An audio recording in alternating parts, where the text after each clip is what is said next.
Langkah pertama, kita tuliskan persamaan reaksinya. Penguraian, berarti ada yang diuraikan, yaitu amonia. Diuraikan menjadi unsur-unsurnya. Unsur apa saja? N dan H. Karena diatomik, kita tuliskan dalam bentuk diatomik. N2 dan H2. Persamaan reaksi ini belum setara. Kita setarakan menjadi NH3 dalam fase gas.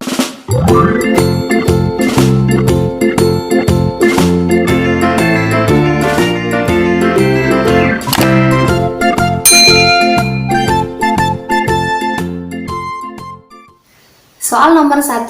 Di dalam gelas direaksikan amonium klorida padat dengan barium hidroksida padat. Dihasilkan barium klorida padat, air, dan amonia. Pada reaksi tersebut, suhu sistem turun dari 25 menjadi 12 derajat Celcius. Pertanyaannya, mana sistem dan mana lingkungan? Apakah reaksi berlangsung endoterm atau eksoterm? Dan buatlah diagram energinya. Pertama, kita tuliskan senyawa yang terlibat dalam reaksi tersebut. Amonium klorida, dari kata amonium NH4 dan klorida Cl. Kita tuliskan ionnya NH4+ dan Cl-. Untuk membentuk senyawa netral, kita perlu menjumlahkannya. Sehingga senyawa amonium klorida dituliskan NH4Cl. Barium hidroksida, dari kata barium Ba, hidroksida OH, ionnya Ba2+ OH-. Oke, untuk membentuk senyawa netral kita butuh OH- sebanyak 2, sehingga senyawanya BaOH 2 kali. Barium klorida Ba2+ dan 2Cl-.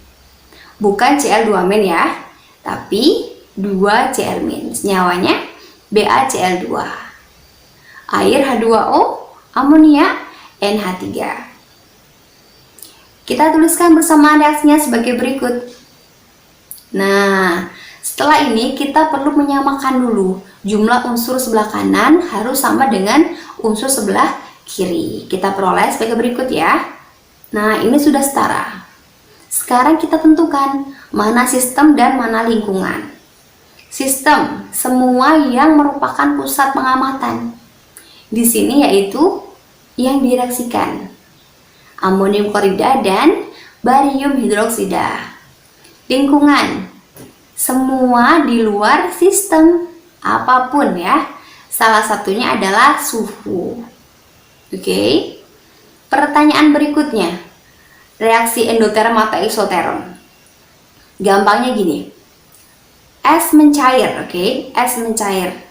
Untuk es dapat mencair kira-kira kenapa? Ada suhu panas kan ya? Nah, ada suhu panas atau dilepaskan kalor. Nah, kalau suhu naik berarti dilepaskan kalor, berarti dia eksoterm. Kebalikannya, jika suhu turun atau terasa dingin, berarti ada kalor yang diserap.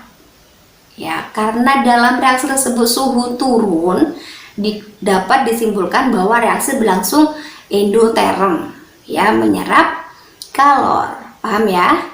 Delta H positif. Pertanyaan berikutnya, diagram energi. Oke, diagram energi di sini kita tuliskan sumbu X dan sumbu Y-nya ya. Sumbu Y di sini adalah delta H atau entalpi delta H reaksi. Nah, delta H reaksi diperoleh dengan cara delta H produk dikurangi delta H reaktan. Mengapa? Entalpi atau delta H merupakan fungsi keadaan atau state function yang hanya bergantung pada keadaan awal dan keadaan akhir. Ya, jadi delta H reaksi diperoleh dengan delta H produk dikurangi delta H reaktan. Oke, sekarang diagram energi untuk reaksi eksoterm. Ingat ya, delta H eksoterm adalah negatif.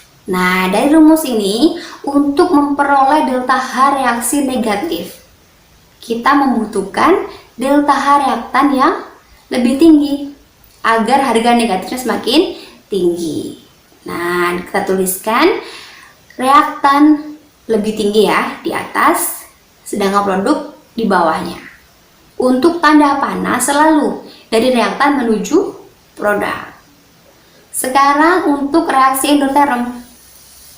Karena delta H positif, untuk memperoleh delta H reaksi positif, apa yang lebih tinggi? Delta H produk. Jadi kita tuliskan produk di atas, reaktan di bawah. Ya, tanda panah selalu dari reaktan menuju produk. Untuk soal ini, karena reaksi berlangsung endoterm, kita gunakan diagram energi reaksi endoterm ya. Kita tuliskan produk di atas dan reaktan di bawah. Tanda panah dari reaktan ke produk. Nah, inilah jawaban dari soal ini. Soal nomor 2. Ke dalam ruang tertutup dan tekanan tetap, direaksikan asam klorida dengan keping pualam, dilepaskan kalor sebesar 50 kJ. Pada tekanan 1 atmosfer, volume bertambah 20 liter, di mana 1 liter atmosfer setara dengan 101,32 Joule. Tentukan perubahan kalor yang terjadi. Oke, kita sudah peroleh persamaan reaksinya ya. Nah, dari reaksi ini dibebaskan kalor sebesar 50 kJ. Nah, pertanyaannya adalah perubahan energi, atau kita tuliskan delta U sama dengan kalor dikurangi kerja. Oke, kalor sebesar 5000 Joule dikurangi kerja. Kita punya data kerja? Belum.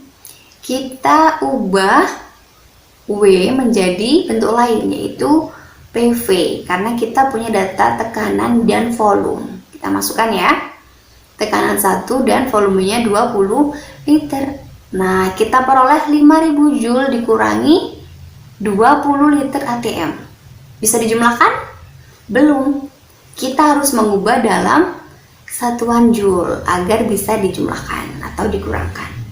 Nah, dari data diketahui 1 liter atmosfer setara dengan 101,32 Joule. Nah, dari sini tinggal dikalikan ya, dan dikurangkan. Hasilnya adalah sebagai berikut. Soal nomor 3. Dari soal ini kita dapat menuliskan karbon atau arang dibakar dengan oksigen berarti O2 menjadi karbon dioksida CO2. Ya, ini persamaan reaksinya. Apakah sudah setara? Jumlah C dan jumlah O sebelah kanan dan kiri? Sudah setara. Kita masukkan data entalpi. Data entalpi delta H ya, berarti karena dilepaskan kalor maka harganya negatif, yaitu negatif 393 kJ per mol. Soal berikutnya. Di soal ini kita punya data massa, yaitu massa metana sebesar 1,6 gram. Ingat, jika di soal diketahui massa, ubah dalam bentuk mol. Caranya, mol sama dengan massa per massa molar. Massa molar siapa? Metana CH4. Oke, dari sini kita peroleh mol metana yaitu 0,1 mol. Oke, 0,1 mol dibebaskan kalor sebesar 80,2 kJ. Berapa kalor 1 mol? 802 kJ. Bagaimana caranya? Gampang. Dari 0,1 menjadi 1 mol dikali berapa? Kali 10. Nah, ini berlaku untuk kalor, juga harus dikalikan 10. Jadi 1 mol metana akan dibebaskan kalor sebesar 802 kJ. Paham ya? Nah, sekarang kita tuliskan persamaan reaksinya terlebih dahulu. Pembakaran metana CH4 dalam fase gas. Ingat, fase tulis sejajar dalam italik ya. Ditambahkan dengan gas oksigen O2 menjadi CO2 gas dan H2O liquid. Ingat, pembakaran hidrokarbon selalu menghasilkan CO2 dan H2O jika sempurna. Oke? Apa itu hidrokarbon? Yang terdiri dari unsur C, H, dan O. Ya, ingat ya. Oke, dari sini kita peroleh persamaan reaksi. Selanjutnya kita setarakan terlebih dahulu. Nah, setelah setara, kita masukkan data delta H. Oke, delta H apa? Delta Hc, karena pembakaran atau combustion. Nah, delta Hc di sini kita peroleh dari data kalor, yaitu kalor dibagi mol ya. Diperoleh delta Hc sebesar 802 kJ per mol dengan harga negatif karena dibebaskan kalor atau reaksi berlangsung eksotermis.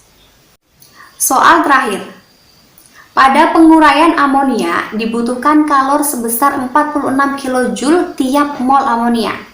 Tentukan delta Hf dan tuliskan persamaan termokimianya. Langkah pertama, kita tuliskan persamaan reaksinya. Penguraian berarti ada yang diuraikan, yaitu amonia. Diuraikan menjadi unsur-unsurnya. Unsur apa saja? N dan H. Karena diatomik, kita tuliskan dalam bentuk diatomik. N2 dan H2. Persamaan reaksi ini belum setara. Kita setarakan menjadi NH3 dalam fase gas menjadi setengah N2 gas ditambah 3/2 H2 gas ya. Nah, dengan delta Hd sebesar positif 46 kJ per mol. Nah, ingat ya teman-teman, untuk delta Hd adalah kebalikan dari delta Hf. Oke, dari sini kita bisa ubah, kita balik. Setengah N2 ditambah 3/2 H2 menjadi NH3. Nah, ini merupakan reaksi pembentukan atau delta Hf. Nah, untuk data delta Hf, karena dibalik, tandanya juga harus dibalik menjadi negatif 46 kJ per mol. Gampang kan?